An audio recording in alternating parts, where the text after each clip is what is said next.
Усім вітаночки, з вами знову Віра і хвилинка англійської мови. Сьогодні хочу поговорити з вами кришку про вирази, які мають у собі назви живёл.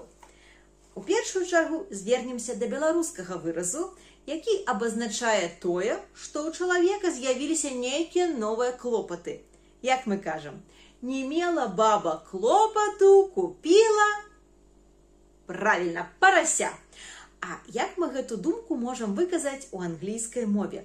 Скажем так, не зусім гэта будзе дакладны пераклад з беларускай, але, нешта падобнае.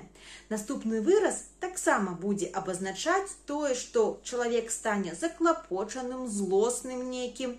Вось, і ён гучыць у брытанскай англійскай, у размоўнай брытанскай англійскай дакладнё, як to have kittens. Так-так, мець кацянят. Значыць, she nearly had kittens